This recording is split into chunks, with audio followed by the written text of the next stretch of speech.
Alam nyo ba, nag-crave ako ng pritong tokwa kasi ang tagal ko nang hindi nakakain. Sakto-sakto, nakabili ako ng tofu dito or tokwa. Bihira lang sa amin magkaroon dito ng extra firm.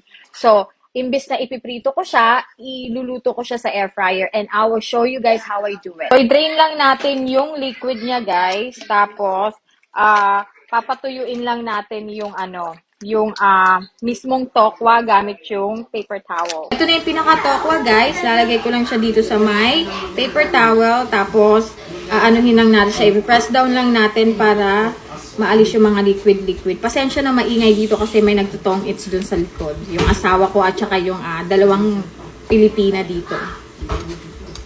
Yan. Hiwain ko na siya, guys. Ganito lang ang paghiwa natin. Ganyan. And then, hiwain lang siya ng cube size.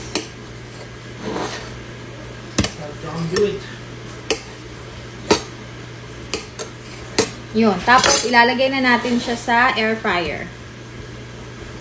Ito na yung air fryer ko. Ang brand nga pala ng air fryer ko, guys, is Ninja. Kasi iba yung klase ng aking air fryer. So, ayan. Lalagyan ko lang siya na, isprehan ko lang pala ng avocado oil. Ayan. Halu-haluin ko lang para maano yung oil niya.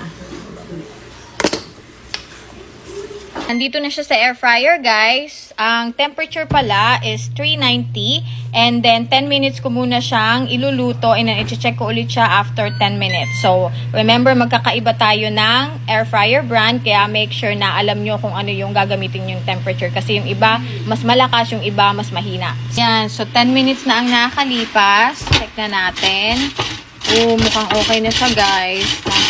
Naririnig nyo ba yung lutong? But anyway, parang trinito rin siya. Ayan. So, I think okay na to. Pwede na tong kainin. So, ayan na ang ating air-fried tofu or tokwa. Okay na okay siya, guys. Ayan o. Crunchy-crunchy siya. Ako lang naman kakain yan, kaya okay lang na kamayin ko. Halo ko lang siya sa aking toge na gulay. And then, yun na. Yum!